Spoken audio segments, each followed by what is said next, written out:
E, portanto, eu começo por dar as boas-vindas a todos os que se inscreveram para vir assistir a mais esta iniciativa da Ordem dos Engenheiros, no caso da região Sul. E desde já felicito o Sr. Engenheiro Fernando Pinho, que é o coordenador do Colégio Regional Sul do Colégio de Engenharia Civil, o meu colega e amigo Luís Machado, o presidente, hoje não está cá, mas também deixo aqui uma saudação e um abraço e felicitações pela organização destas iniciativas. E, obviamente, que queria dar aqui uma palavra de agradecimento às nossas oradoras de hoje, a professora Rita Bento, que depois o engenheiro Fernando Pinho para a apresentação, e também a senhora professora Ana Simões, investigadora, que trabalham nesta área e que se têm dedicado a esta área. Bom, eu vim unicamente fazer a abertura do evento, mas gostaria de dizer algumas coisas. Obviamente que o título é Avaliação Sísmica de Edifícios Existentes em Alvenaria, que é uma coisa que existe bastante em Portugal, nomeadamente, não sei, mas isto é uma questão que depois as senhoras professoras irão explicar, se aqueles que têm estruturas incipientes e que já são do período da construção do betão armado, se também podem ser considerados de alvenaria, porque há alguns em que as funções resistentes dessas estruturas pouco ou nada servem. Aliás, é um dos problemas do parque habitacional no nosso país. Não estou a dar novidade a ninguém. Nós vivemos numa zona altamente exposta a eventos sísmicos, uma zona com atividade sísmica, em todo o território continental e não só, e no insular. E, portanto, nós temos sempre aquela velha esperança e lógica de que isto só acontece aos outros. Depois a segunda é que vão acontecendo uns sismos mais pequenos, o que é ótimo porque vai dissipando a energia e, portanto, evita o maior. E depois ficamos sempre naquela expectativa que isto não se repita. Não, o último grande, felizmente, já lá vão muitos anos, foi em 1755, mas depois disto já houve grandes sismos em Portugal, nomeadamente o de 1969. Na região dos Açores, na região autónoma, houve grandes eventos e continuam a haver eventos, e, portanto, nós temos que dar uma acrescida atenção a esta matéria. Pelo que eu li, tenho acompanhado o PRR, o Plano de Recuperação e Resiliência, identificou o problema. Tem algumas medidas muito pequenas e insuficientes, porque não é possível dar uma resposta a isto. Não é por falta de vontade, mas eu percebo que a maior parte das habitações, para além de serem habitações marcadas pela pobreza energética, isto é, casas mal construídas que não têm conforto térmico, no inverno morre-se de frio e no verão morre-se de calor, em Portugal, é preciso que nos recordemos disto, e estou a falar literalmente de morrer no sentido de falecer, e, portanto, a nossa habitação tem uma percentagem grande que é degradada e que está num estado mau. Uma parte substancial dessa habitação não tem condições para resistir a sismos, e mesmo alguma daquelas que é anunciada como tal, vamos a ver. Portanto, estas construções em alvenaria, que foram durante muito tempo uma tradição de construção em Portugal, obviamente que também estão altamente expostas a ruírem ou a colapsarem num evento destes. Veja-se o que aconteceu em Itália, o que tem acontecido neste país, onde há muita construção em alvenaria também. Portanto, é um assunto que diz muito respeito aos engenheiros e à engenharia, e, sobretudo, que nós não podemos esquecer que a nossa profissão é feita para garantir a segurança pública e para merecer a confiança pública. A nossa profissão e a ordem não é voltada para os membros, a ordem é voltada para os cidadãos, e é a razão de existir das ordens profissionais, são os cidadãos e não são os membros. A regulação é da profissão, mas é voltada para o exterior.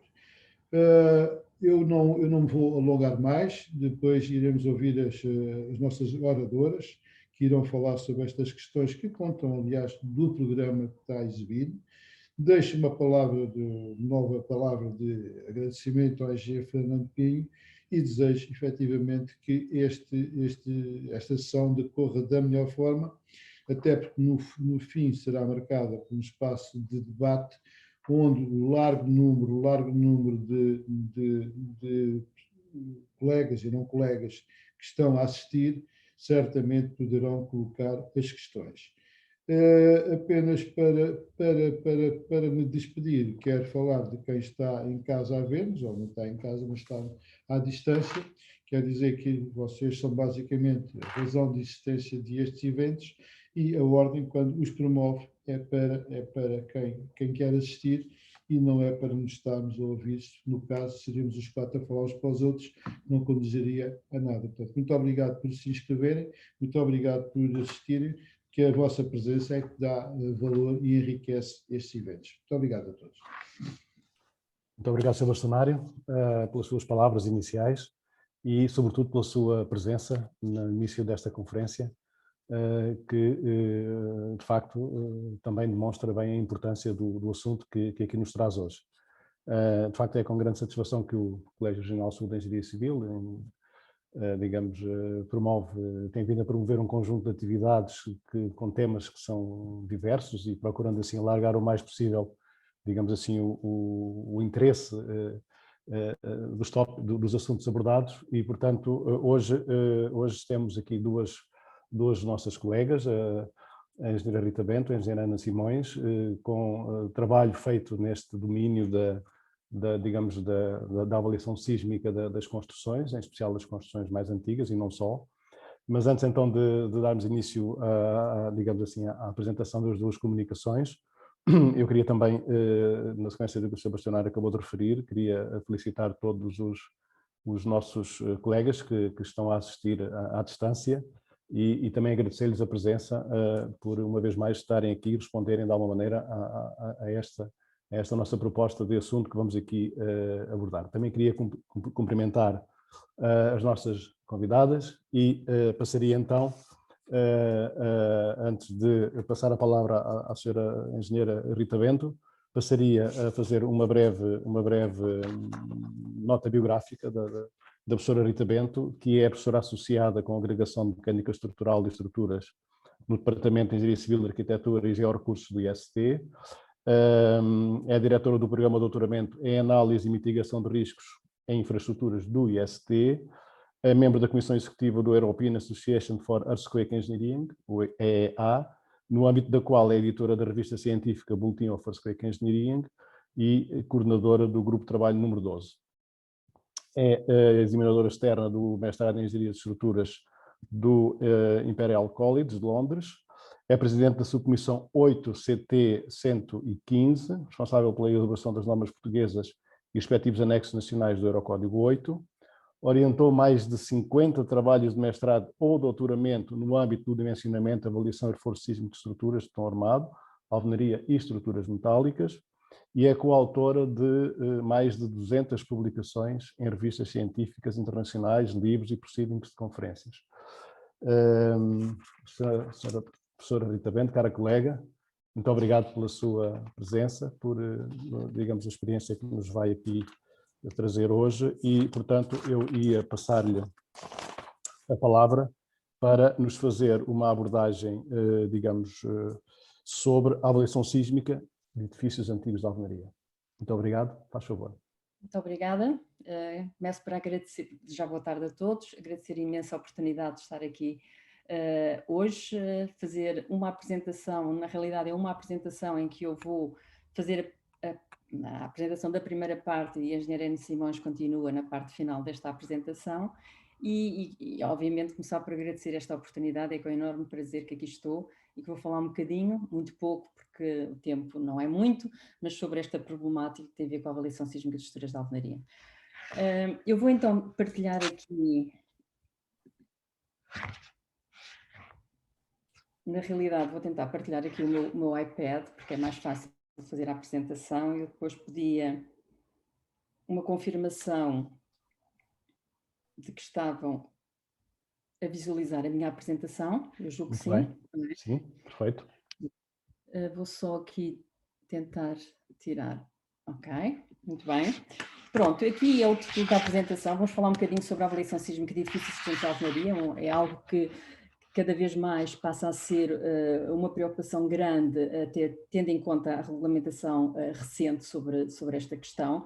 Então, vamos falar um bocadinho da modelação por macroelementos, a modelação que normalmente usamos para fazer a avaliação sísmica deste tipo de edifícios. E como eu disse, na realidade, vamos ter uma primeira parte que vai ser apresentada por mim e depois a parte final mais aplicada ao programa propriamente dito e às ferramentas do programa será apresentada pela engenheira Ana Simões. Mas aqui está a estrutura geral da apresentação. Há uma parte inicial da introdução em que irei falar um bocadinho do risco sísmico, da vulnerabilidade e tipo de danos que observamos neste tipo de estruturas de alvenaria, porque ajudam-nos muito a compreender o comportamento das estruturas, a forma como devemos fazer a sua avaliação e o comportamento esperado na avaliação deste tipo de estruturas.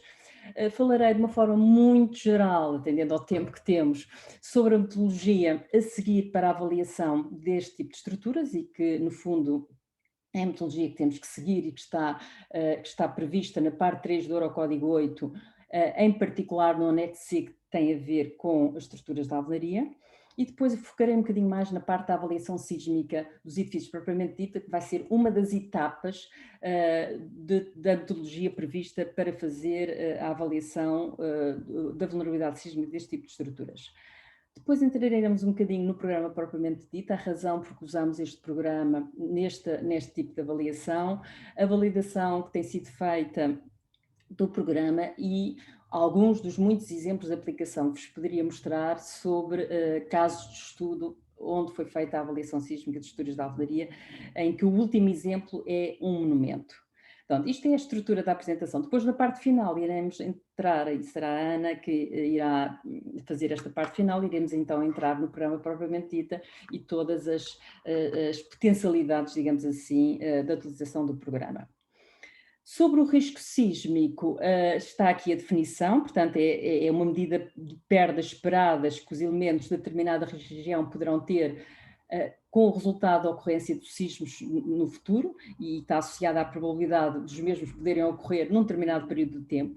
O que é importante aqui destacar relativamente ao risco sísmico é o facto de ele ser, no fundo, resultar da combinação destes três componentes que estão aqui identificados, a periodicidade que representa a suscetibilidade de uma determinada região a estar sujeita à ocorrência de eventos sísmicos, a exposição, que obviamente identifica os elementos que estão expostos ao evento sísmico, como bens e pessoas, e obviamente aqui é claro que são as zonas urbanas aquelas que apresentam um nível de exposição mais elevado, e depois a vulnerabilidade, que representa a suscetibilidade de determinados elementos sofrerem danos ou perdas devido à ocorrência do evento sísmico. E é, obviamente, nesta componente que nós podemos intervir para reduzir o risco sísmico, reduzindo a vulnerabilidade das nossas construções. E, portanto, é nesse sentido que aparece a avaliação do existente, a avaliação da vulnerabilidade sísmica do existente, a identificação das zonas críticas e, obviamente, a seguir a isso, a identificação das zonas a reforçar para verificar os critérios de verificação de segurança das nossas estruturas. Eu acho que é fundamental, antes de entrar nos procedimentos propriamente dito, mostrar aquilo que é o comportamento e o tipo de danos típicos de estruturas de alvenaria. Eu costumo dizer que a análise dos danos deste tipo de edifícios que resultaram da ocorrência de sismo é um verdadeiro laboratório vivo do que pode ocorrer e das vulnerabilidades deste tipo de construções. Eu gostaria de começar por destacar aquilo que é muito comum ocorrer nos edifícios de alvenaria e que resulta muito da má ligação existente entre parentes, que é a queda para fora do plano das paredes de fachada ou de empenas. E isto ocorre fundamentalmente porque existe uma má ligação entre as paredes e as paredes perpendiculares, ou entre as paredes, estou a pensar na fachada, e os pisos e as coberturas. E, portanto, algo que é sempre importante garantir é que estas ligações são ligações adequadas e que evitam a queda para fora do plano destas paredes. Esta avaliação deste tipo de comportamento é algo que na versão atual do Eurocódigo 8 não está previsto, ou seja, se virem com atenção e para quem já está a trabalhar com a parte 3 do Eurocódigo 8, a avaliação que se pretende que seja feita para verificar a segurança dos nossos edifícios não tem em conta o comportamento para fora do plano das paredes, portanto só tem em conta o comportamento global do edifício e, portanto, o funcionamento das paredes no seu próprio plano.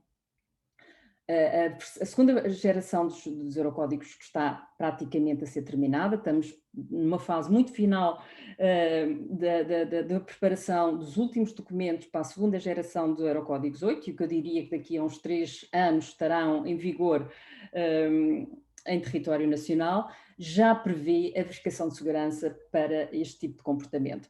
No entanto, neste momento, se a nossa regulamentação não prevê, eu acho que nós temos que ter a preocupação de garantir, quando fazemos a avaliação, de garantir que este tipo de comportamento não ocorre, portanto, garantir que esta ligação é uma ligação adequada e pensar sempre em verificar que este tipo de colapso não vai ocorrer, na eventualidade de ocorrer um sismo. E tenho aqui outro slide que mostra exatamente isto, aqui agora na Nova Zelândia, o anterior era de Itália, em que mostra mais uma vez a queda total das fachadas devido a um comportamento para fora do plano destas fachadas. Depois, algo que ocorre com muita frequência em edifícios de alvenaria é o abaixo desempenho das paredes de alvenaria, as paredes de pedra, muitas vezes, e como resultado da qualidade da argamassa ser uma qualidade muito má, tem um comportamento muito fraco e, portanto, não tem um comportamento adequado. Aqui temos claramente visível o resultado do dano num edifício de alvenaria, de facto, a má qualidade da parede, que aqui é uma zona que já foi degradada. Isto é uma parede com 2 folhas, com as folhas externas e com este enchimento interior, que é muito típico nas paredes de alvenaria antigas, daquelas que têm uma espessura mais elevada e, portanto, o fraco comportamento das paredes no seu plano é também muito comum, sobretudo se o comportamento global é mobilizado. E aqui temos, por exemplo, e acho que é bem observado neste slide, o comportamento muito mais deficiente, reduzido das paredes laterais em comparação com o comportamento das interseções das paredes, porque é formada com unidades grandes de muito melhor qualidade. Isto são danos observados no edifício no sismo de 2016 em Itália. Aqui temos o exemplo do desabamento do edifício de alvenaria com tirantes de aço. O que nós temos que pensar é que podemos introduzir soluções de reforço, mas se não reforçamos as paredes onde introduzimos essas soluções de reforço, não vamos evitar o colapso dos nossos edifícios. Portanto, é sempre muito importante ter em conta o comportamento das paredes e, portanto, a eventualidade de podermos reforçar as paredes de alvenaria com as soluções típicas de injeção de cal ou com a utilização de malhas pelo exterior, como sabem, mas de facto muito cuidado em utilizar elementos de reforço deste tipo se não temos o cuidado de reforçar as paredes de alvenaria se elas forem umas paredes fracas. Nós próprios em Portugal temos registro de danos em edifícios de alvenaria. Tenho aqui exemplo dos sismos de referência, digamos assim, em Portugal continental e nas ilhas.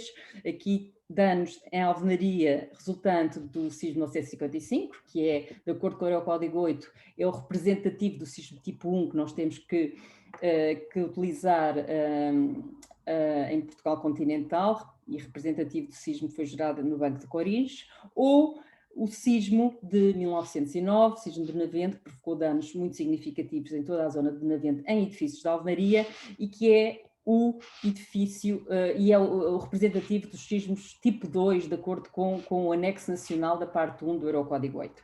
Portanto, temos exemplos claros de danos em edifícios de alvenaria. Aqui é ainda representado danos ocorridos em edifícios de alvenaria no sismo de 1969, onde houve danos significativos em edifícios rurais, construídos em taipa ou adobe, que sofreram danos severos.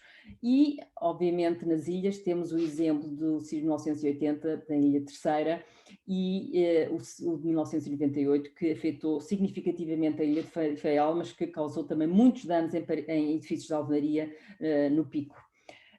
Pronto, com isto acabo por mostrar que também em Portugal continental temos tido danos muito significativos em edifícios de alvenaria. E agora, que tipo de edifícios de alvenaria que temos? De uma forma muito geral e sem perder muito tempo, começaria então por referir que as nossas construções, os nossos edifícios de alvenaria, são os mais antigos, são muito e são fortemente marcados pelo regionalismo, pelas disponibilidades de materiais, pelas técnicas tradicionais de construção e, por exemplo, temos como exemplo disso edifícios de granito ou xisto mais no norte do país, como sabem, pedra calcária mais na zona centro, Coimbra, Lisboa, os edifícios de alvenaria Pombalinos e os gaioleiros e até os últimos já de fase de transição têm ainda paredes de edifício de pedra com pedra calcária.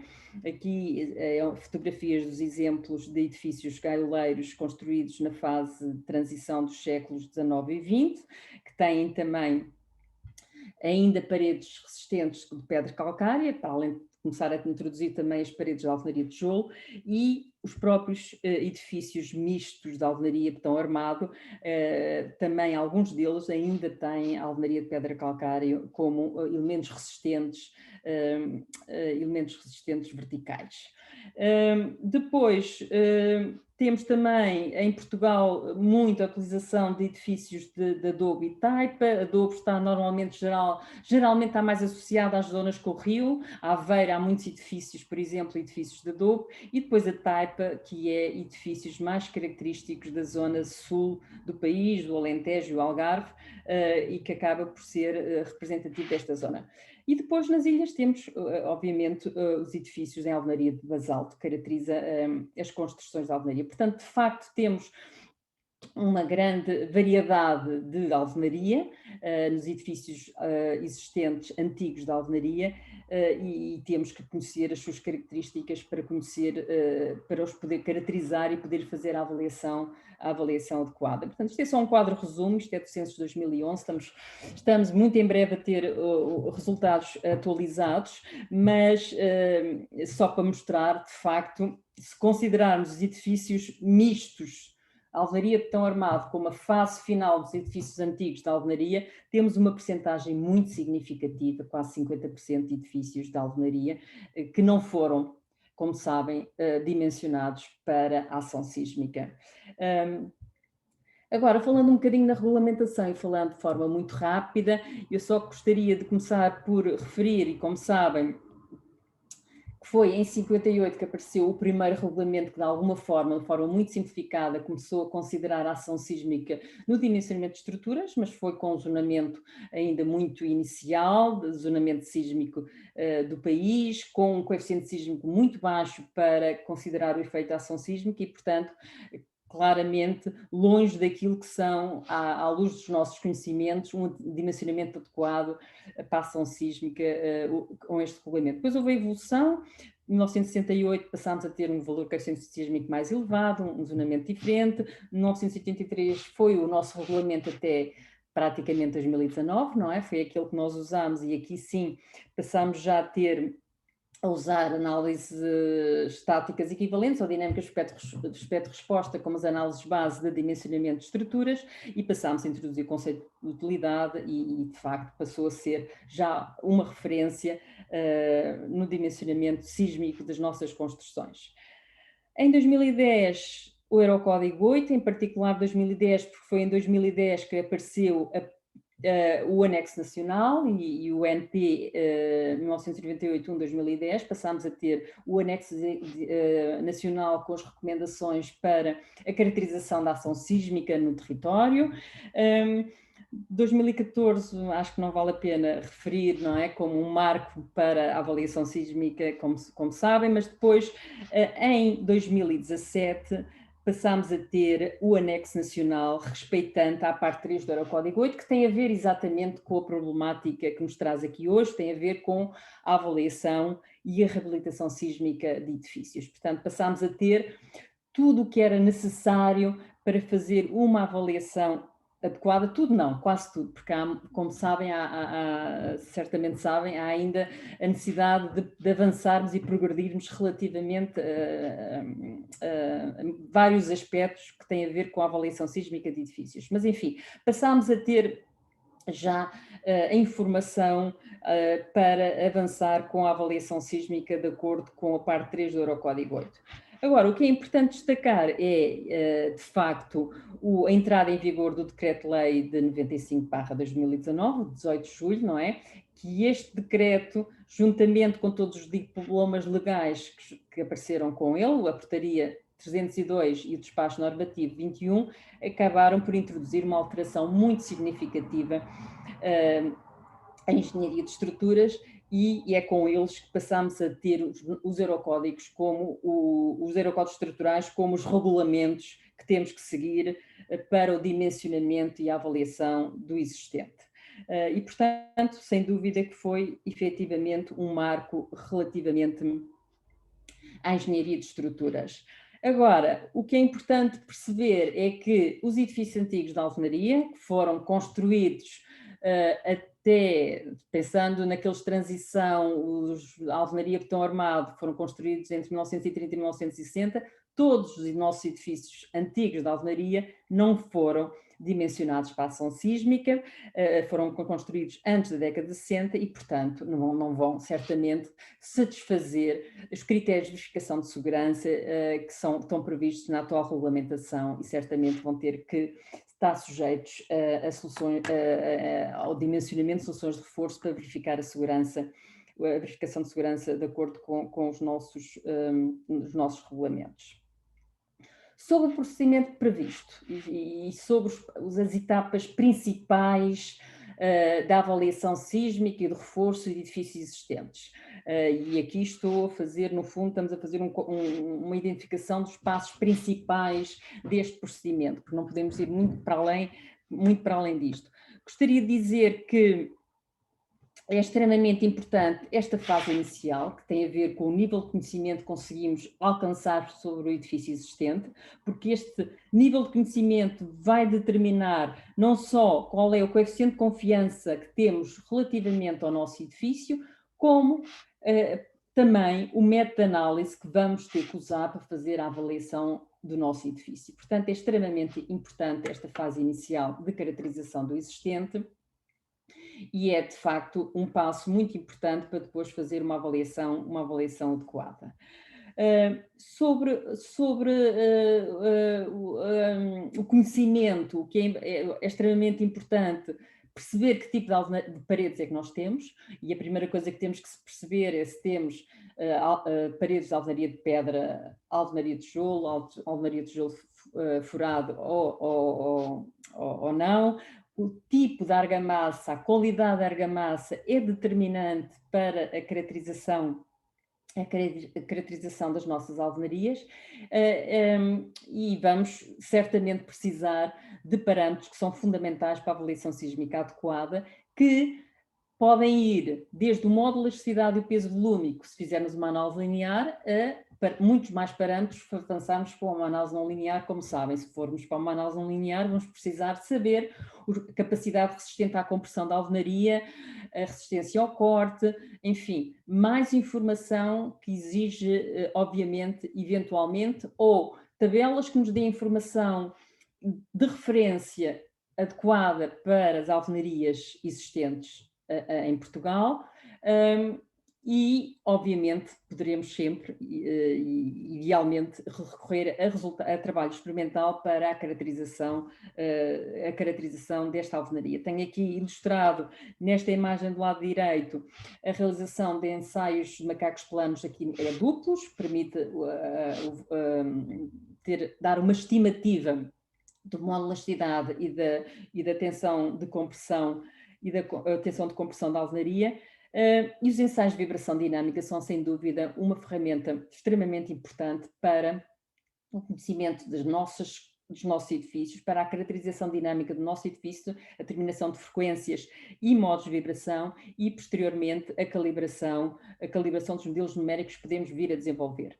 Chama aqui a atenção o facto de o anexo nacional da parte 3 do Eurocódigo 8 destacar a importância da realização deste tipo de ensaios como forma de melhorar significativamente a informação que pode ser recolhida em ensaios in situ. Está bem claro no nosso anexo nacional e diz exatamente aquilo que nós poderemos obter com a realização destes ensaios. O que é óbvio e normal é as características dinâmicas do edifício, e quando pensamos em características dinâmicas estamos a pensar nas frequências de vibração fundamental e nos modos de vibração fundamental. Eu acho que as frequências principais, nas duas direções principais, dão-nos já muita informação sobre o nosso edifício.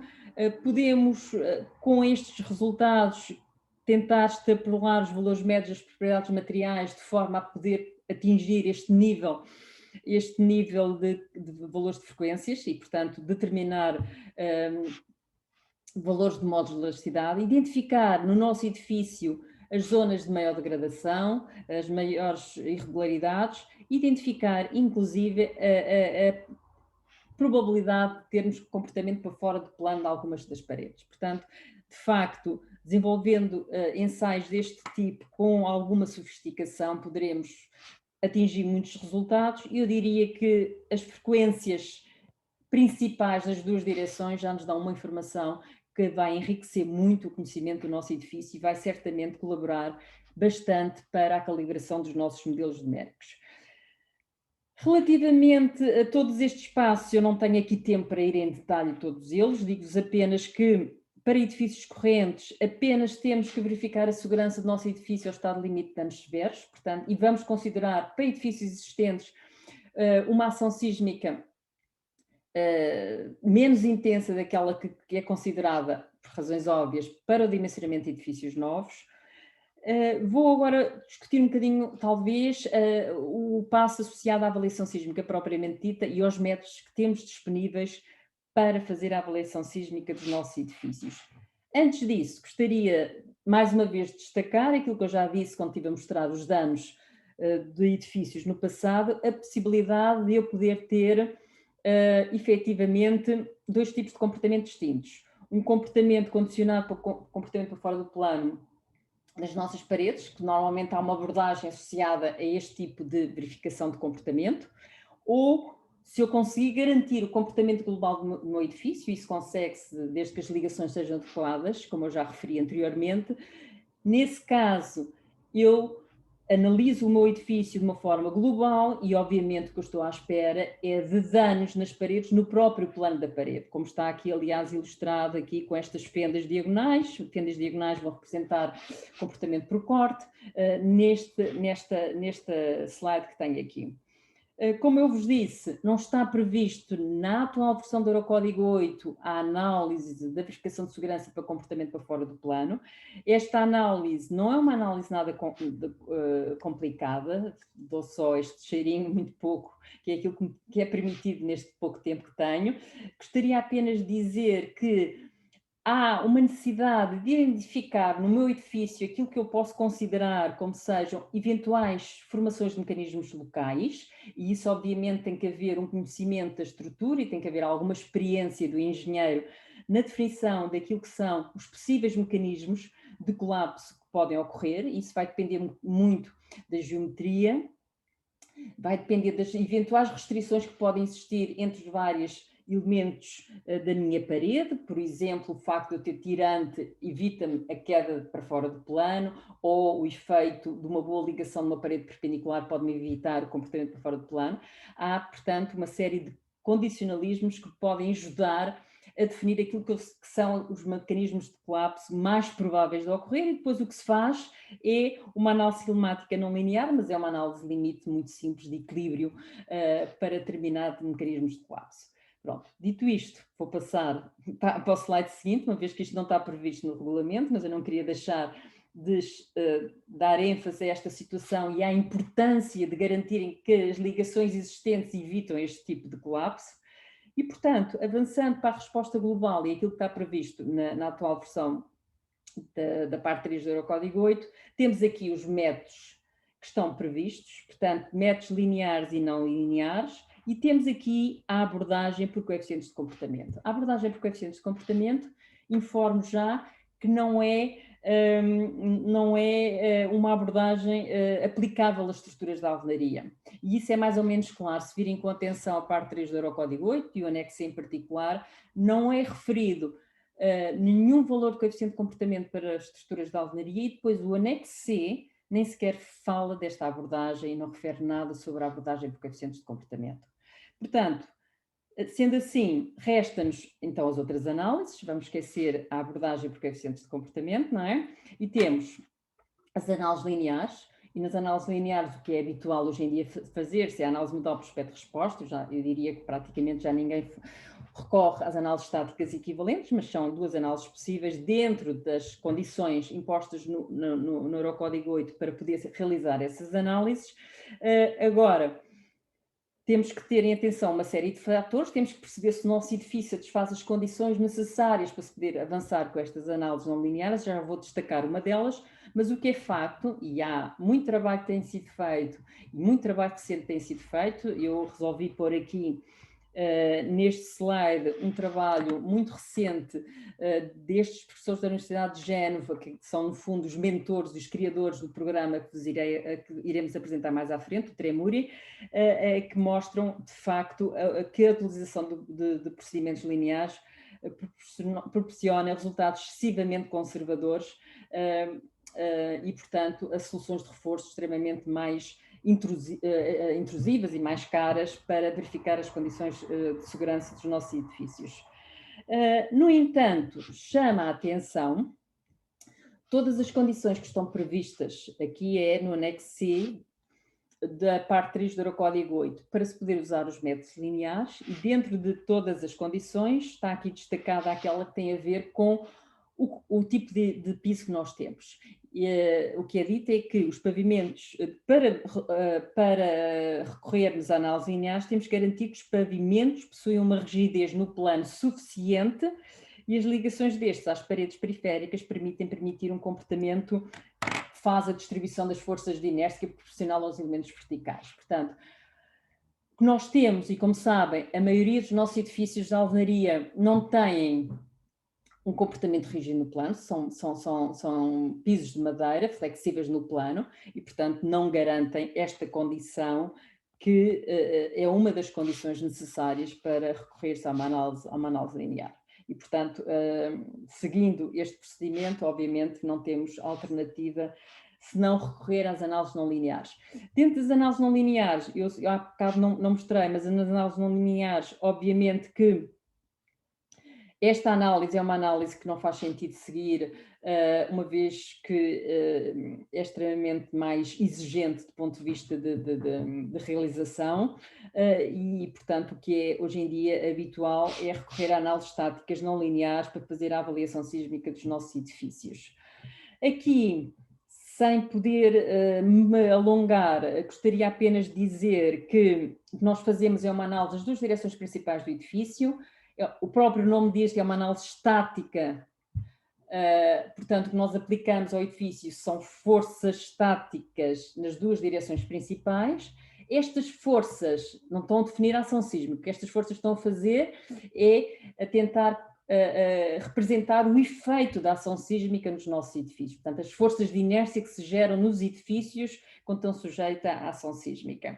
E, portanto, vamos fazer carregar o edifício nas duas direções, digamos assim, de uma forma muito, muito simplista, admitindo distribuições de força que sejam representativas daquilo que eu estou à espera que vá atuar no meu edifício, que eu não sei muito bem, e por isso é que o regulamento prevê o recurso a duas distribuições de forças, uma uniforme e outra proporcional ao modo de vibração relevante na direção da análise. O que acontece para edifícios de alvenaria, ao contrário dos edifícios de betão armado, os modos de vibração principais nas direções principais têm uma contribuição muito pequena para a resposta global da estrutura, comparativamente, por exemplo, aos edifícios de betão armado.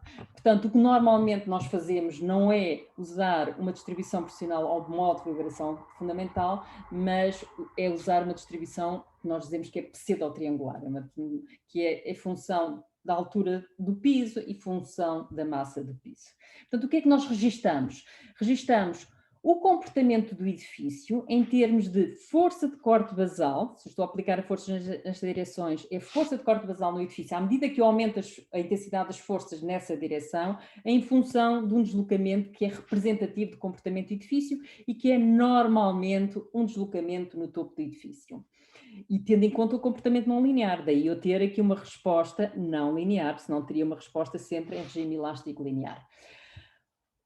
Portanto, o que nós fazemos é uma análise do comportamento de um edifício a partir destas curvas de capacidade e através da distribuição de danos que se geram no edifício, quando faço essa análise tendo em conta o comportamento não linear para as duas direções principais, e depois calculamos para determinado sismo qual é o deslocamento a que o meu topo do meu edifício vai estar sujeito e depois faço uma verificação de segurança em termos de deslocamento último que o edifício aguenta e deslocamento esperado devido à ocorrência do sismo. Eu não tenho a mínima hipótese de estar aqui em detalhes relativamente a este cálculo propriamente dito, mas gostaria apenas de dizer que está bem definido este procedimento para calcular o deslocamento objetivo e depois a verificação de segurança no anexo B da parte 1 do Eurocódigo 8. Está bem? É um método que é o método N2, desenvolvido pelo professor Pfeiffer de Ljubljana, mas o procedimento é extremamente acessível de compreender e de recorrer e permite-me perceber qual é o deslocamento para determinada intensidade de sismo que o meu edifício vai estar sujeito e depois tenho o deslocamento limite que leva ao colapso e aí verificar se a segurança é ou não satisfeita. O que é que eu gostaria de dizer é que para ter a resposta e tendo em conta o comportamento não linear, eu tenho que modelar o meu edifício para o comportamento não linear, ok? E essa modelação pode ser feita de muitas formas, posso usar modelos computacionais do ponto de vista computacional muito mais exigente ou modelos mais simples.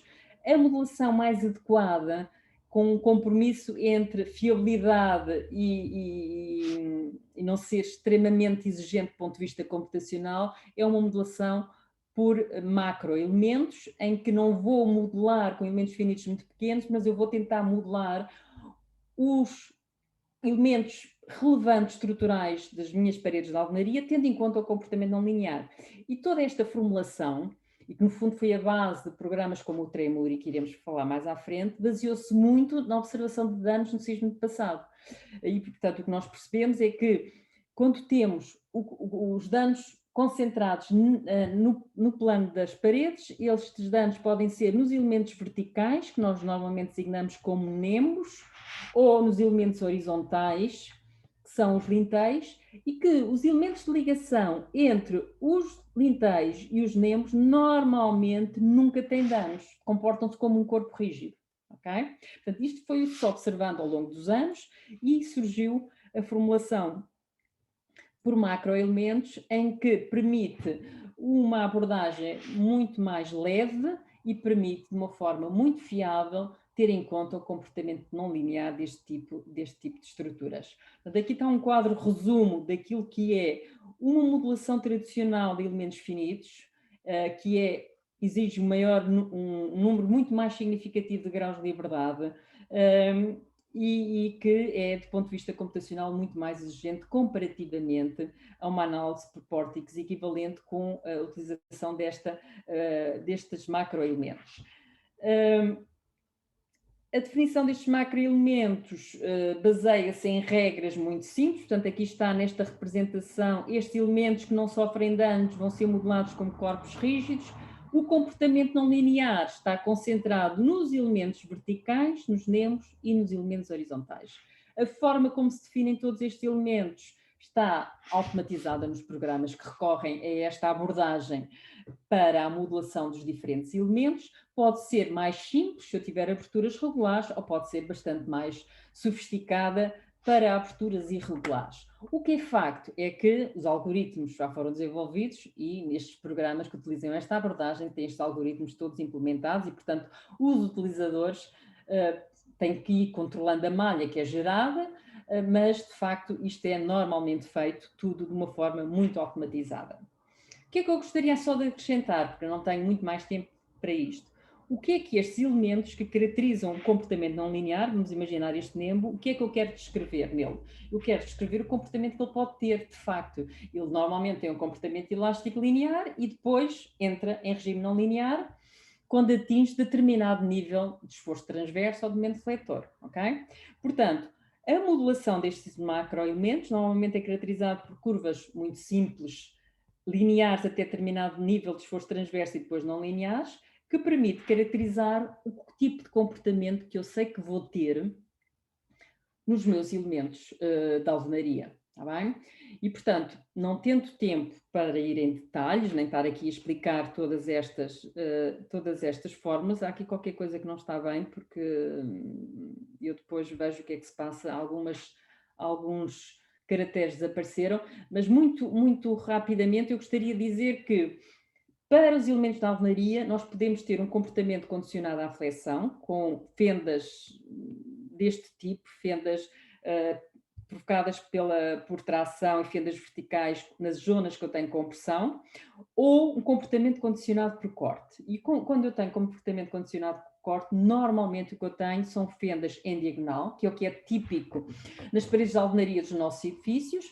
Se eu tiver um nível de compressão baixo, pode ocorrer, não é muito comum nos edifícios de alvenaria, este tipo de comportamento ao corte, que é um comportamento por deslizamento. Eu diria que nos nossos edifícios temos fundamentalmente o comportamento ao corte ou o comportamento à flexão e temos muitas vezes um comportamento misto, comportamento ao corte e flexão simultaneamente. O que é que eu gostaria apenas de destacar? Os valores máximos que levam ao colapso destes elementos, os valores de momento último ou de esforço transverso que levam ao colapso, é condicionado fundamentalmente pela geometria do meu elemento da alvenaria, pelo fator de corte, mas é muito condicionado, e isto eu gostaria de destacar, peço desculpa por estas formas, não sei o que é que aconteceu, mas estão todas desformatadas, depende muito do nível de esforço normal do meu elemento e, portanto, o tipo de colapso que condiciona o meu elemento vai depender muito do nível de esforço normal a que o elemento está sujeito. E o nível de esforço normal varia com o nível das minhas forças horizontais, não é? Como sabem, eu se não tiver forças horizontais, tenho o esforço normal condicionado apenas pelas cargas verticais. A partir do momento que eu tenho o efeito de ação sísmica, não é? Que eu tenho forças de inércia horizontais, forças da direita para a esquerda, peço desculpa, vão-me aliviar o nível de compressão neste Nembo e agravar neste, quando se inverte é exatamente ao contrário, está bem? Agora, aqui no fundo é uma discretização em termos de variáveis e de graus de liberdade do elemento de alvenaria, como é concebido como uma macromodulação e como é concebido no Tremuri. A relação bilinear normalmente utilizada, que pode ser mais sofisticada do que esta, que tem em conta e que define o valor limite que condiciona o colapso e a entrada em regime não linear dos nossos paredes de alvenaria, e a importância de o modo de ruptura que eu estou à espera do meu elemento vai variar muito com o nível de esforço normal. Eu posso ter, para níveis de esforço normal baixo ou alto, eu tenho fundamentalmente a flexão a condicionar para níveis intermédios de esforço normal. O que acontece é que passa a ter o corte normalmente o condicionante. Pronto, agora o programa propriamente dito, depois desta introdução mais rápida possível. Eu gostaria apenas de começar por dizer que este é um programa que já foi desenvolvido há muitos anos, a Ana pode falar um bocadinho sobre isto, mas fundamentalmente o que eu gostaria aqui de chamar a atenção é que é um programa que tem sido validado ao longo de muitos anos de diferentes formas, ou com base nos resultados experimentais desenvolvidos em modelos em mesas sísmicas, ou com base na observação de danos reais de elementos da alvenaria que foram sujeitos a sismos intensos no passado. Portanto, este primeiro slide mostra uma simulação numérica de ensaios experimentais que foi feito no edifício de alvenaria que foi testado à escala real, foi testado na Universidade de Pavia e de facto foi feita aqui, não é uma análise estática não linear, mas como foi sujeita à mesa sísmica com uma ação dinâmica, foi feita uma análise dinâmica não linear e de facto atingiu-se o nível de danos que é esperado e que foi observado com base no resultado experimental, recorrendo a este software. Outro exemplo que eu tenho aqui, foi utilizado também, validado com este programa, foi um trabalho experimental que foi desenvolvido, este no NEC, a simulação numérica de edifícios de alvenaria à escala reduzida, isto já não é à escala real, em que foram ensaiados um modelo completamente simétrico, um modelo A e um modelo assimétrico, e depois foi feita a modelação. Ficou-se com imensa informação e permitiu uma série de validações este trabalho experimental. Vou apenas mostrar os resultados a que se chegaram, por exemplo, para a modelação do modelo assimétrico. Temos aqui o modelo assimétrico, aqui é o norte, aqui é o sul, e de facto observou-se que na fachada norte, que é esta, o que é que tínhamos? Tínhamos aqui neste nembo intermédio danos segundo o corte, fendas na diagonal. Tínhamos aqui condicionado pela flexão nos nembos exteriores. E, de facto, o que foi observado com a modelação no Tremuri foi exatamente isto. Aqui, o Tremuri tem aqui várias representações, uma que permite identificar o tipo de comportamento que está a condicionar os danos, pode ser corte, flexão ou misto, e as cores que representam o nível de danos que eu atingi, está bem? E, de facto, o que se observou foi que atingiu um nível máximo de danos no nembo central devido ao corte, que foi exatamente aquilo que se observou na realidade. E, portanto, aqui é a mesma coisa, aqui é flexão nos nembos exteriores com um dano menos elevado, está bem? Pronto. Um outro exemplo que posso mostrar, para mostrar a validação deste programa, correspondeu à modelação numérica deste edifício, que sofreu danos provocados pelo sismo de Emília em 2012, em San Félix sul Panaro. Este edifício exigiu um comportamento global com as paredes a responder fundamentalmente no plano, não houve queda para fora do plano de qualquer parede deste edifício. Tínhamos o registro do sismo que o edifício foi sujeito, porque havia uma estação muito próxima do edifício, a aproximadamente 600 metros, e, portanto, foi possível fazer a modelação do edifício e observar os danos reais com os danos numéricos, mostrando mais uma vez a validação do programa para a avaliação do edifício. Agora, como exemplos de aplicação, trago aqui 2 ou 3 casos de estudo que foram desenvolvidos no técnico, na minha equipa. Aqui é um primeiro exemplo de um edifício de alvenaria típico dos Açores. Era um edifício que estava inserido numa banda, como podem observar neste alçado, em que tínhamos edifícios adjacentes com pisos desnivelados, e fizemos um estudo muito grande, estudámos o edifício isolado, o edifício na banda, tendo em conta o efeito dos edifícios adjacentes, considerando os pisos ao mesmo nível e os pisos aos níveis desnivelados, com resultados muito interessantes, mostrando o efeito dos pisos desnivelados na avaliação do edifício. Edifícios pombolinhos, temos estudado muito, edifícios isolados, edifícios inseridos em quarteirão, inclusive foi desenvolvido um macroelemento para modelar o comportamento dos frontais que caracterizam as paredes interiores dos edifícios pombalinos, no próprio programa Tremuri. Edifícios gaioleiros, isto é o caso de estudo da Ana, que desenvolveu na tese de doutoramento, em que se considerou um quarteirão, uma banda com 3 edifícios, são edifícios gaioleiros, representativos dos edifícios que existiam nas avenidas novas, e foi estudado o comportamento global e foi estudado o comportamento de alguns mecanismos que eram os mecanismos de colapso mais prováveis de acontecer, foi verificada a segurança e foi feito um estudo muito exaustivo do comportamento deste tipo de edifícios. Temos estudado muitos edifícios mistos, de alvenaria betão armado, muitos edifícios da zona de Alvalade, tendo em conta os efeitos de quarteirão ou estudando os edifícios de forma isolada também. E temos também estudado edifícios e monumentos. Trago-vos aqui este palácio, o estudo que foi desenvolvido no Palácio Nacional de Sintra, um palácio extremamente complexo, um aglomerado de muitos edifícios construídos em períodos distintos.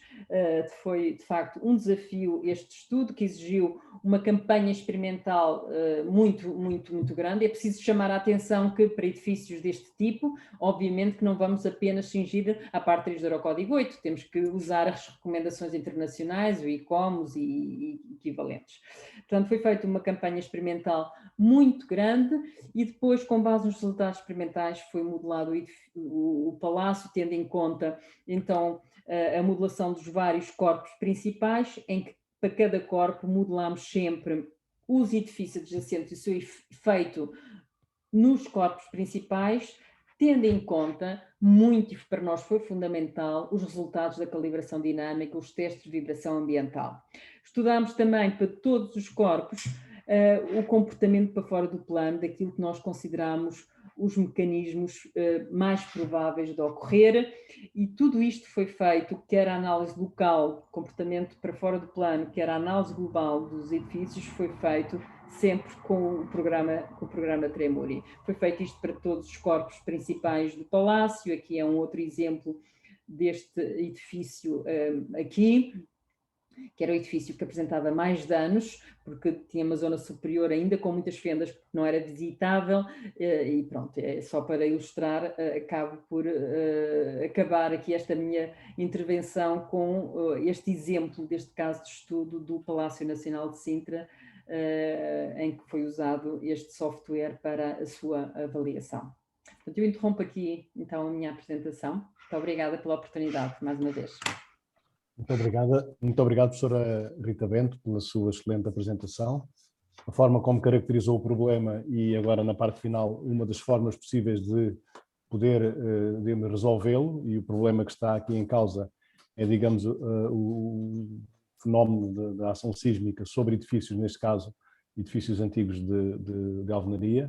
Portanto, muito obrigado pelo seu excelente enquadramento e pela forma também como agora na parte final nos apresentou alguns casos práticos e formas digamos, de aplicação deste software de cálculo que, digamos, que nos ajuda realmente a quantificar e a poder resolver alguns problemas de segurança que esta tipologia construtiva, como disse muito bem, muito representativa no nosso país, talvez mais de metade ainda do edificado, possui, visto que foi construído justamente antes da existência não só destas ferramentas, como de preocupações regulamentares que pudessem, de facto, minimizar todo este problema. Eu, portanto, agradecendo uma vez mais a sua apresentação, passaria agora a palavra à engenheira Ana Simões, que nos vai fazer uma apresentação um pouco mais detalhada do programa Tremuri. A engenheira Ana Simões é doutorada em Engenharia Civil pelo Instituto Superior Técnico, na área da avaliação sísmica de edifícios de alvenaria. É coautora de diversas publicações em revistas científicas internacionais, livros e proceedings de conferências. Desenvolve atividade de investigação no CERIS, o Centro de Investigação do IST, portanto, Civil Engineering Research and Innovation for Sustainability, e também exerce atividade de projeto na empresa Barra Ferros Limitada. Senhora Engenheira, muito obrigado também pela sua presença e então passo-lhe a palavra para dar sequência a esta conferência. Muito obrigado. Muito obrigada. Vou então partilhar a tela.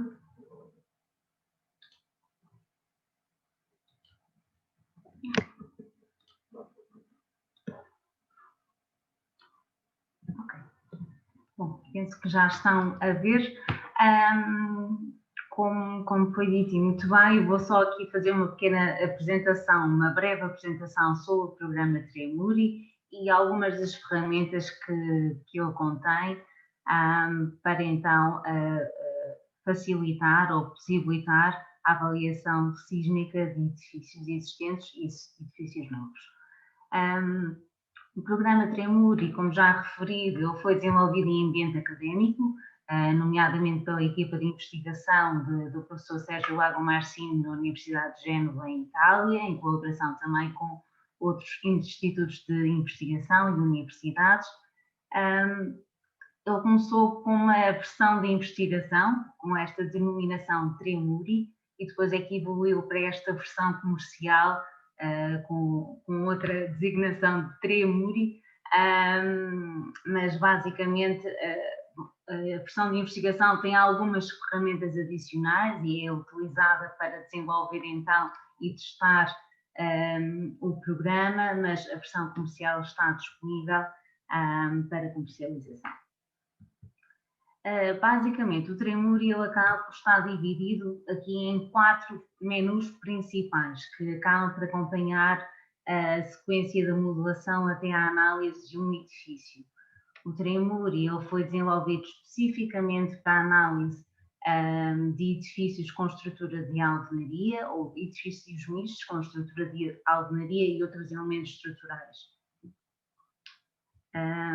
Podemos começar então aqui por identificar estes 4 menus, que se trata basicamente dos alinhamentos ou a definição daquilo que é a geometria, o menu da estrutura, onde se definem os diferentes elementos estruturais e os materiais, depois então o terceiro e os quartos menus associados à análise tanto do comportamento global como do comportamento local.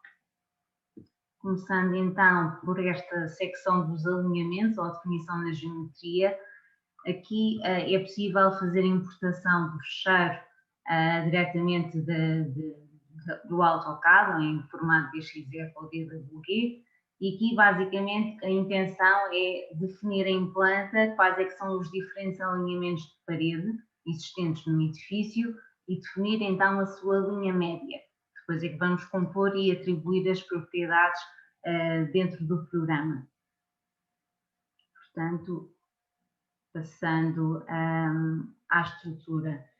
Os alinhamentos, portanto, define-se o alinhamento na base do edifício, como é natural, a nível da planta, e depois aqui a intenção ou a ideia com a modelação no Tremuri é de fazer a replicação dos diferentes níveis e ir fazendo as alterações e modificações necessárias, quer seja na supressão de algum alinhamento que não exista nos pisos superiores ou até o inverso, ou então alterações ao nível das aberturas existentes.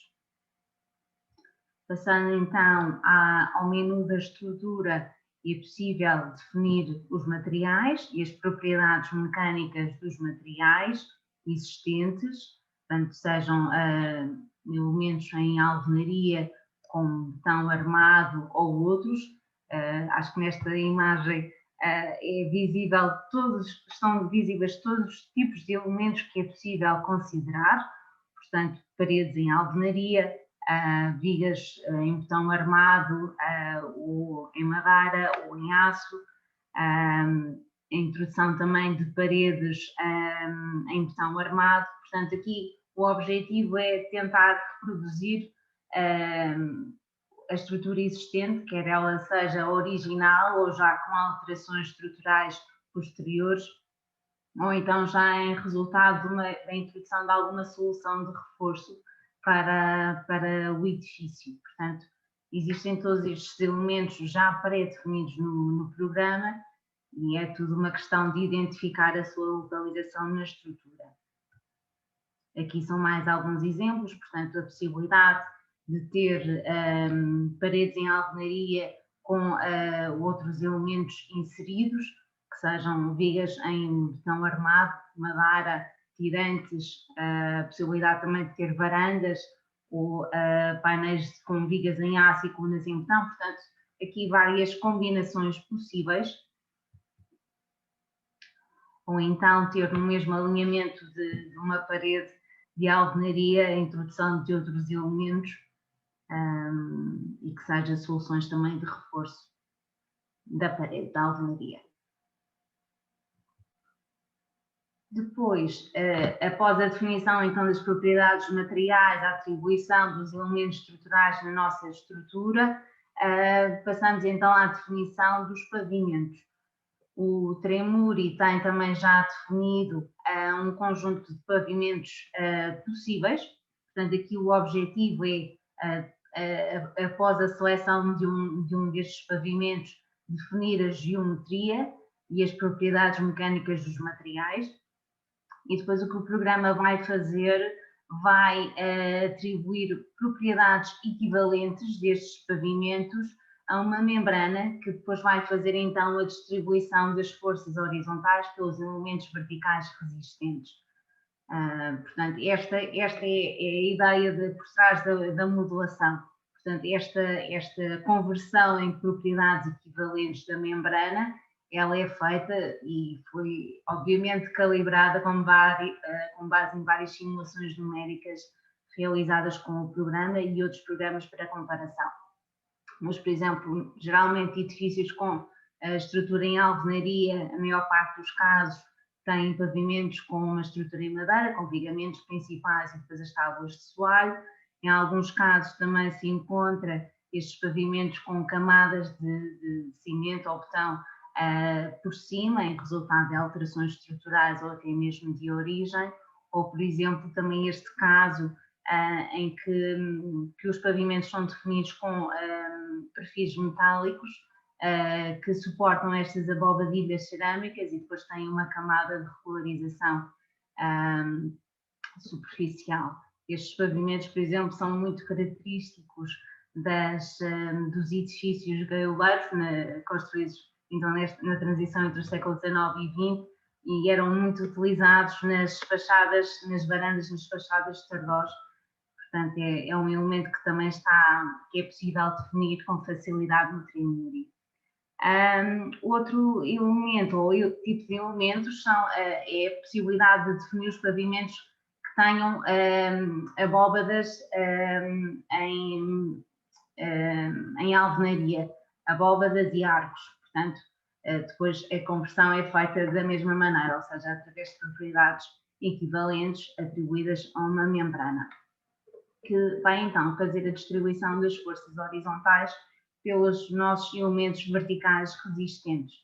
E, mais uma vez, em função das propriedades que são atribuídas e da geometria do nosso edifício, podemos ter então, dos nossos pavimentos, podemos ter um comportamento mais flexível ou mais rígido, e isso obviamente vai influenciar então a distribuição das forças pelos elementos verticais. Portanto, se tivermos um comportamento do pavimento mais flexível, esta distribuição das forças horizontais é feita em função da área de influência do elemento vertical, enquanto que se tivermos um comportamento mais rígido do nosso pavimento, esta distribuição é feita em função da rigidez dos elementos verticais. Pronto, portanto, desta forma conclui-se a definição da estrutura e dos elementos estruturais verticais e horizontais. Portanto, o passo seguinte é avançar para a análise do comportamento global. E o que é que isto significa? O Trimuri, como a professora Rita Bento referiu, ele é assente na lógica ou no tipo de modulação por pórtico equivalente, em que há a identificação então dos elementos verticais, os membros, e os elementos horizontais, os lintéis, que vão resistir então às forças verticais e horizontais, e aos quais estão associados diferentes tipos de comportamento ou tipo de ruptura. E depois temos então os nós rígidos que fazem a ligação entre estes elementos verticais e horizontais e onde não há concentração de danos. Portanto, isto obviamente sempre resultado da observação de danos em sismos anteriores e também de resultados experimentais em mesa sísmica em elementos de alvenaria. Portanto, o programa faz então esta geração de malha de elementos de uma forma automática, mas obviamente que é sempre possível fazer correções, alterações, introduzir novos elementos. O passo seguinte, a definição da ação sísmica. Portanto, a ação sísmica definida de acordo com o Eurocódigo 8 e associada aos diferentes estados limites que estamos a considerar para a avaliação do edifício. Portanto, de acordo com a regulamentação em vigor, a obrigatoriedade de verificar o estado limite de danos significativos para a ação sísmica regulamentar, quando estamos a falar de edifícios existentes. No entanto, também se poderia fazer a verificação para o estado limite de colapso iminente ou para o nível de dano, o estado limite de danos limitados. O passo seguinte, então, consiste em avançar para o pedido das análises estáticas não lineares ou análises pushover. Aqui a possibilidade de considerar várias análises, ou seja, temos que fazer sempre a avaliação do edifício para as direções principais e analisar sempre nos sentidos positivos e negativos, porque obviamente as estruturas são irregulares por natureza, portanto convém sempre fazer esta avaliação para todas as direções e sentidos da análise. E considerar diferentes distribuições de forças aplicadas no nosso edifício. Portanto, de acordo com a regulamentação, a indicação de considerar uma distribuição uniforme, uma distribuição modal, mas sabendo que a distribuição modal nem sempre acaba por ser o mais representativo para edifícios de alvenaria, uma vez que a participação de massa associada aos primeiros modos de vibração é tendencialmente baixa, a hipótese de uma alternativa simplificada e mais adequada para edifícios de alvenaria será considerar então esta distribuição pseudo-triangular, também referida pela professora Rita Bento. Portanto, o programa permite considerar estas três distribuições de forças. Pelo menos duas devem ser consideradas, exatamente para termos depois aqui uma envolvente de resultados expectáveis do nosso edifício em análise. Portanto, e aqui só uma demonstração do tipo de resultados obtidos com o programa. Portanto, aqui conseguimos visualizar o resultado da análise pushover, que é basicamente uma curva de capacidade, uma relação entre o esforço de corte basal em função de um deslocamento no nó de controle, ou podemos também considerar não só o deslocamento do nó de controle, mas a média dos deslocamentos no último piso do edifício. Também é uma simplificação que é considerada muitas vezes quando estamos a analisar edifícios de alvenaria, exatamente porque temos o comportamento mais flexível dos pisos, portanto o deslocamento no nó pode não ser representativo do comportamento global da nossa estrutura e, portanto, basicamente aqui esta curva reúne aquilo que será o comportamento expectável para o nosso edifício perante a ação dos sismos. Portanto, o passo seguinte é perceber então, após a interseção desta curva de capacidade com o espectro de resposta para a ação sísmica regulamentar, perceber se nós estamos do lado da segurança ou não, através de uma comparação de deslocamentos, ou seja, o deslocamento associado à ação sísmica para o estado limite que estamos a considerar, se ele é menor do que o deslocamento que a nossa estrutura teria caso estivéssemos no estado limite que estamos a verificar. Uma vez que este deslocamento da ação sísmica é menor, nós estamos do lado da segurança. Portanto, o programa depois faz esta verificação de uma forma automática e bastante simples. Depois também é possível obter mais informação, obviamente, em termos de forças aplicadas nos vários elementos, os nós, os deslocamentos nos nós. É possível obter toda esta informação para cada um dos pontos da análise, ou seja, para cada incremento de força horizontal na nossa estrutura até atingirmos o colapso da nossa estrutura. Depois também é possível perceber onde é que há maior concentração de danos, em que paredes é que estão a ser mais solicitadas, portanto, várias informações que é possível analisar. Saindo então aqui das análises estáticas não lineares, é possível obviamente também fazer uma verificação estática, ou seja, perceber qual é que é o estado inicial atual da nossa estrutura só para as cargas verticais aplicadas e perceber se há algum elemento já com danos mais com danos evidentes só para as cargas verticais.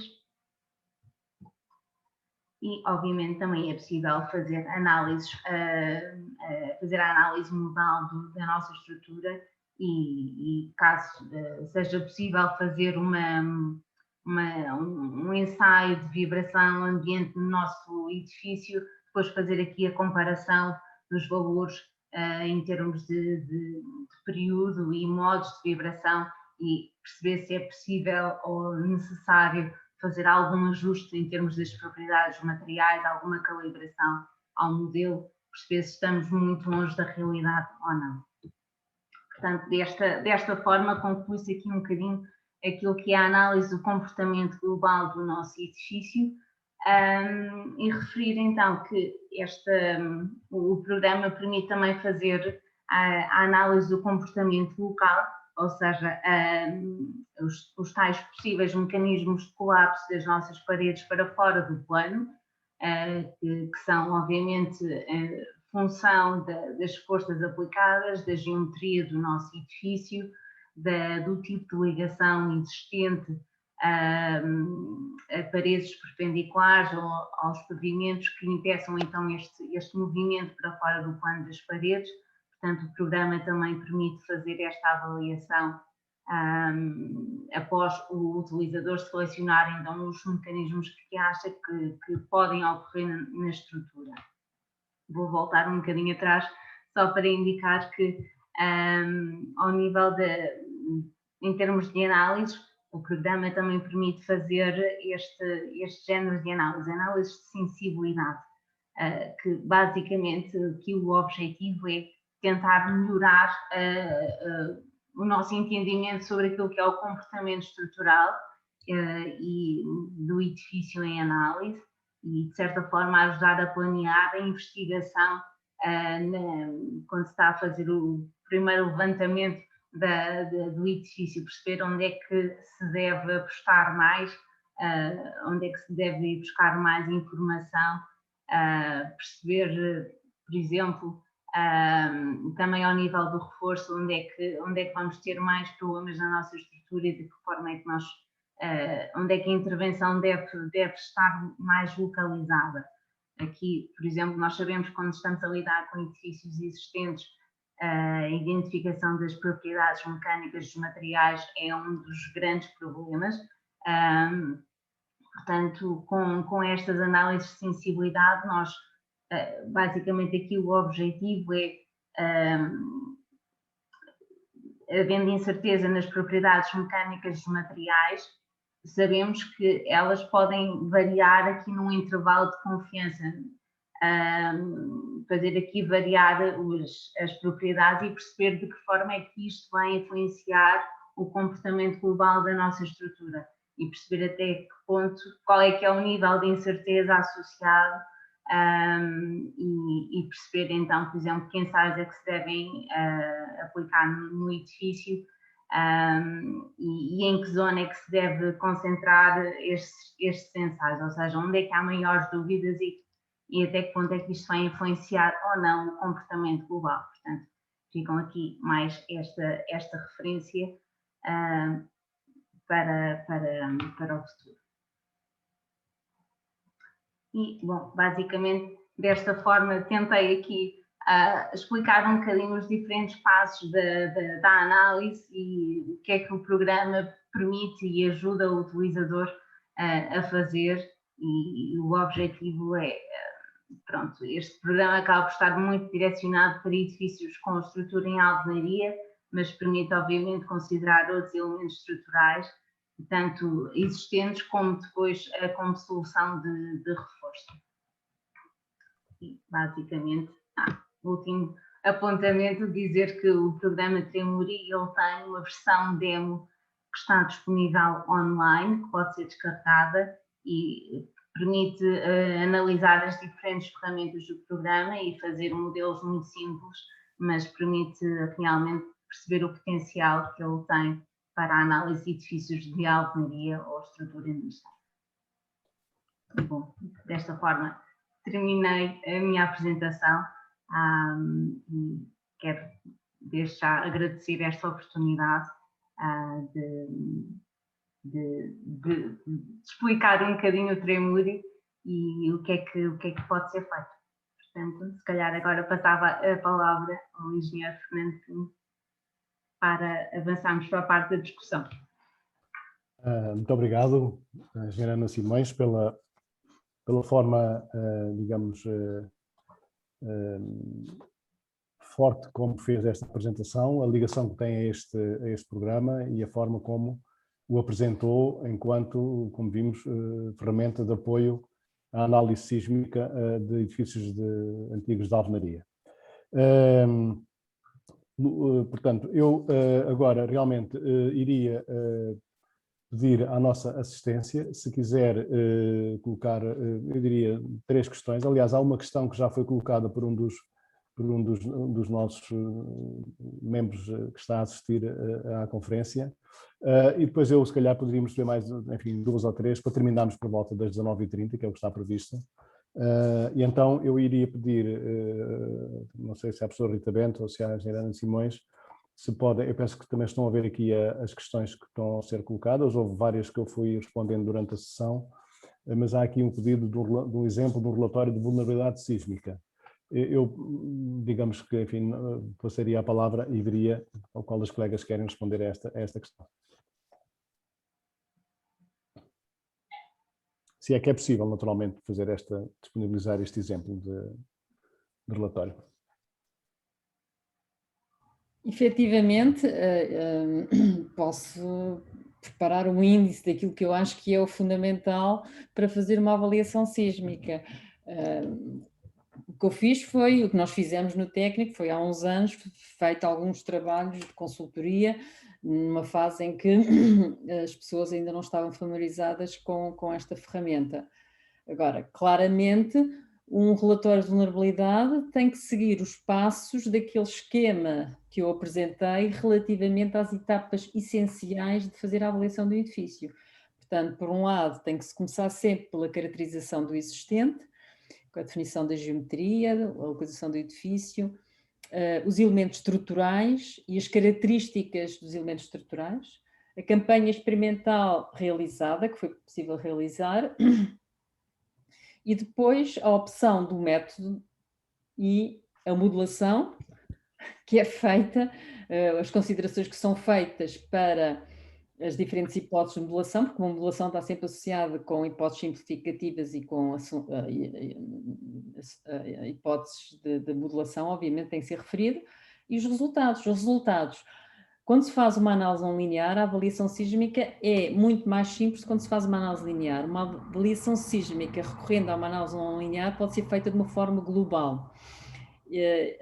O programa, neste caso o programa Tremuri dá-me logo a verificação se para as diferentes direções e diferentes sismos essa verificação é feita ou não, mas basicamente o que eu tenho que verificar é para os sismos regulamentares se o valor do deslocamento objetivo topo nas 2 direções para o estado limite de danos que eu estou a usar para a verificação de segurança é inferior, no limite é igual ao valor limite imposto regulamentarmente, e que tem a ver que, no caso de um estado limite de danos severos, que é o estado limite obrigatório para edifícios correntes, esse valor de deslocamento é 3/4 do valor do deslocamento último, em que eu preciso identificar o que é o deslocamento último para as direções de análise do meu edifício. Mas essa análise global é uma análise muito simples e, portanto, claramente uma fase final é o meu edifício verifica ou não verifica a segurança, o deslocamento a que ele vai estar sujeito para o sismo regulamentar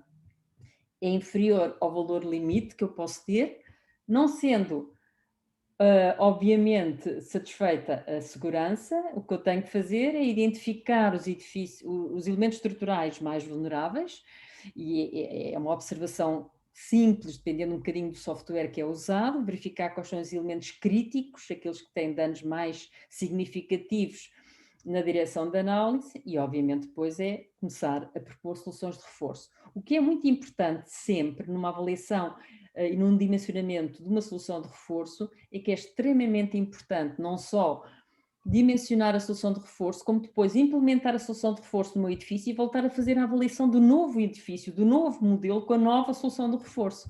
Porque, como sabem, sempre que introduzimos alguma coisa no nosso edifício, estamos a alterá-lo e podemos estar a reforçar a zona mais vulnerável e transferir essa vulnerabilidade para outras zonas do edifício. Portanto, isso está bem claro no procedimento previsto na parte 3 do Eurocódigo 8. Eu tenho sempre depois de fazer a avaliação do meu edifício. A professora Rita, peço desculpa interrompê-la. Eu pediria à assistência que não colocasse mais questões, porque já temos aqui 5 ou 6 questões e, portanto, já claramente estamos aí para lá da hora prevista de terminar. Portanto, peço o favor de não colocar mais questões. Iremos tentar responder às questões que foram colocadas até agora. Muito obrigado. Faz favor.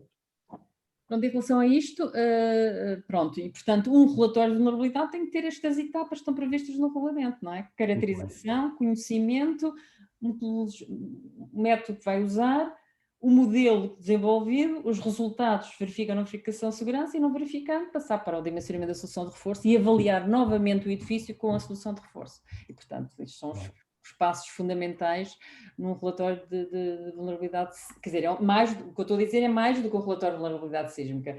O relatório de vulnerabilidade sísmica termina na verificação da segurança regulamentar, não é? E depois, a partir daí, já tem a ver com a solução de reforço, obviamente. Eu acho que foi bastante esclarecedora a resposta, portanto, agradeço à professora Rita Bento. Agora queria aproveitar, alterando aqui um pouquinho a ordem das questões, mas há aqui uma pergunta que eu penso que é de resposta relativamente rápida, que é relativamente ao tempo de cálculo para um caso médio digamos, de aplicação deste software a um caso prático. Quer dizer, portanto, qual é o tempo de cálculo que o Tremur exige para a análise de uma situação em concreto, em termos médios, se é que isso é possível também, digamos, responder de uma forma rápida. Certo. Pode ser bastante rápido se for conhecedor do software, obviamente, não é? E depende muito do edifício que está em jogo. Um edifício de 1, 2 pisos, eu acho que se consegue fazer uma modulação, se não houver muitos problemas de convergência, num dia consegue-se ter os resultados, não é? Porque tem que se ter a planta em AutoCAD, normalmente é algo que se tem logo de início, tem que se identificar os elementos estruturais e depois a utilização é extremamente fácil e acessível, mas a Ana, se calhar, se quiser falar um bocadinho, Ana, sobre isso. Sim, eu acho que a partir do momento em que temos o levantamento do edifício feito e a informação reunida em plantas de AutoCAD e as propriedades materiais já um pouco afinadas, eu acho que num dia se consegue mais ou menos montar um modelo, muito sinceramente, porque lá está, a ferramenta em si é de fácil utilização, é de simples utilização. Ok, muito bem, muito obrigado. Acho que foi esclarecedora a resposta também. Agora, tinha aqui uma outra questão relativamente... eu penso que, enfim, a resposta será afirmativa, mas de qualquer maneira só tenho uns breves comentários sobre se é possível que o software considere eventuais deformações nas paredes, como barrigas para fora do plano, barrigas entre aspas, que é o termo que o colega referiu, do colega. Eu peço que eu não tenho estado a referir os nomes dos colegas, mas enfim, portanto... neste caso, barrigas ou deformações para fora do plano, no fundo, se é possível considerar estas deformações estruturais na própria modelação.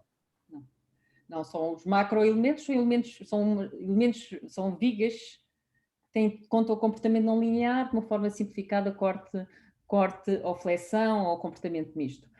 O comportamento para fora do plano é através daquela abordagem que eu referi, uma análise de equilíbrio de elementos não linear, uma análise cinemática de equilíbrio de mecanismos de colapso.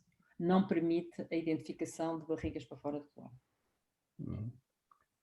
Pronto, eu penso que há aqui só mais uma questão que seja do interesse geral. Penso que a engenheira Ana Simões está a tentar responder individualmente ao colega, mas eu vou ler aqui a pergunta rapidamente, que é: quando se pretende conservar uma fachada pré-existente em alvenaria, sempre estando estrutura demolida e erguida uma nova estrutura de betão armado, que ligações devem ser reforçadas? Que é isto representando uma situação bastante comum em trabalhos de, enfim, diria, de intervenção em centros históricos.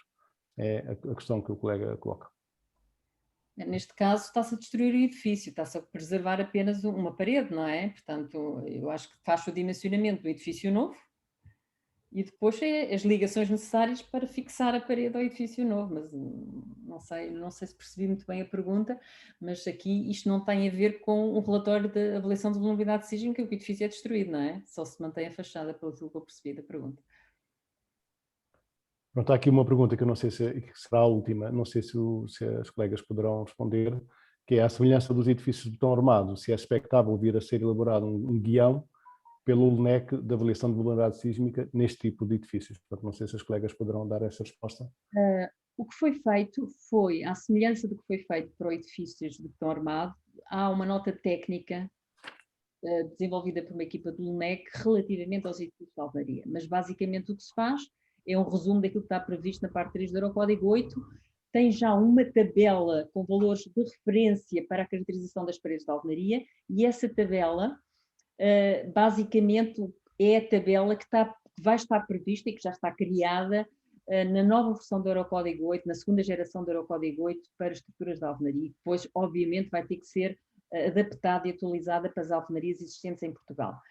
Relativamente àquele guião que existe para estruturas de betão armado, em que tem uma série de métodos alternativos que permitem a avaliação de edifícios existentes e que permite métodos muito simples para edifícios de betão armado com certas condições, edifícios até 4 pisos, edifícios muito regulares, isso é extremamente pouco provável que vá acontecer em edifícios de alvenaria. Os edifícios de alvenaria são muito mais difícil tipificar, cada caso é quase um caso, e acho que é extremamente improvável que apareça um guião que permita métodos simplificados para as estruturas de alvenaria. Portanto, o que temos, e acho que é o que vai ficar, é aquilo que já existe e está exatamente na mesma página do LNEC está o guião que está aqui referido nesta pergunta, que é um artigo muito claro, muito bem explicado sobre os métodos previstos para avaliar edifícios de alvenaria, que é basicamente a parte 3 do Eurocódigo 8 e o anexo T relativamente às alvenarias. E eu creio que não vai haver mais nada para as estruturas de alvenaria. Muito bem, professora Rita Bento, engenheira Ana Simões. Eu penso que nós poderíamos dar por encerrada a nossa conferência. Iria apenas dizer umas palavras finais nesta nossa apresentação que tivemos, em especial são palavras de agradecimento. São palavras de agradecimento a várias pessoas que connosco aqui participaram, direto ou indiretamente neste evento. Desde logo quero agradecer a presença do Sr. Bastonário no início da conferência, que muito nos honrou com a sua presença. Quero também agradecer a presença, que sei que está connosco a assistir, do Sr. Presidente do Conselho Diretivo da Região Sul, da Ordem dos Engenheiros, o Sr. Luís Machado, a quem envio um abraço e agradeço a sua presença desde o início da conferência. Quero também, naturalmente, agradecer às nossas oradoras o empenho e a forma clara e digamos, segura como fizeram, digamos, essas duas apresentações, de forma convincente, visto que são pessoas que trabalham nesta área há muitos anos e portanto, puderam partilhar connosco, em especial com a nossa audiência, que esteve aqui por estar interessada neste tópico, e tenho a certeza que conseguiram corresponder, digamos assim, às expectativas que estavam depositadas nesta apresentação. Portanto, o meu obrigado muito especial, em nome do Colégio Regional Sul da Engenharia Civil, da Ordem dos Engenheiros, que promoveu esta conferência, à professora Rita Bento e à engenheira Ana Simões pela vossa excelente apresentação. Agradecemos, foi um prazer. Muito obrigada. Queria também agradecer aos serviços da Ordem da Região Sul da Ordem dos Engenheiros, que, uma vez mais, de uma forma muito profissional, nos apoiaram nos bastidores para que esta conferência decorresse com a qualidade que todos pudemos assistir. Em especial, quero agradecer à equipa da doutora Mariana de Castro, da área de formação, comunicação e cultura da Região Sul da Ordem dos Engenheiros, incluindo a doutora Nídia Viegas, que também nos ajudou em toda a logística e preparação deste evento, e também ao Sr. José Vultos, no Serviço de Informática da Região Sul da Ordem. E uma palavra muito especial, francamente muito especial, a toda a assistência que esteve connosco durante este evento. Nós tivemos cerca de 297, 398 pessoas inscritas, e tivemos em permanência cerca de 190 pessoas durante a conferência, o que demonstra bem, digamos, o interesse enfim, desta iniciativa. Para terem uma noção, isto corresponde ao auditório da região sul completamente cheio, que é exatamente a capacidade do auditório, são cerca de 200 pessoas, e foi o que nós aqui tivemos. Enfim, isto só também para matar saudades do que era dos tempos em que nós nos encontrávamos, e agora se fosse lá no auditório iríamos tomar aqueles cafés e aqueles bolinhos, que enfim, ficam adiados até que isso possa ser possível. Pronto, houve uma última questão que eu já quero colocar às nossas oradoras, não sei se isso é viável, uma breve sumário das apresentações. Houve vários colegas que nos puseram essas questões, nós vamos ver se isso é possível ou não, e se for possível, certamente será disponibilizado uma versão, nem que seja simplificada, da apresentação. Este pedido não fez parte do início digamos, quando preparámos este evento. Portanto, se for possível, ele certamente será disponibilizado, caso contrário, espero que os colegas compreendam e não será. Portanto, iremos ver se for possível, ele será então disponibilizado. Pronto, eu penso que com isto podemos dar por terminada a nossa conferência. Portanto, um abraço para todos, muito obrigado a todos os envolvidos e uma feliz Páscoa e saúde, e até ao próximo evento que nós vamos organizar em princípio. Já agora, se quiserem saber, será no dia, se me permitem, enfim, esta não estava prevista, mas deixem-me só procurar aqui a minha agenda, que provavelmente muitos dos interessados poderão querer vir a assistir. Temos previsto o próximo evento do nosso Colégio Regional Sul de Engenharia Civil. Eu acho que é um evento que também vai interessar a muitos dos presentes, tem a ver com a produção de botões com agregados reciclados. Portanto, e ela está prevista para o dia 22 de abril, ao final da tarde também. Portanto, espero poder contar com a maior parte dos presentes que aqui estão. Então, um abraço para todos, boa Páscoa e até breve. Muito obrigado.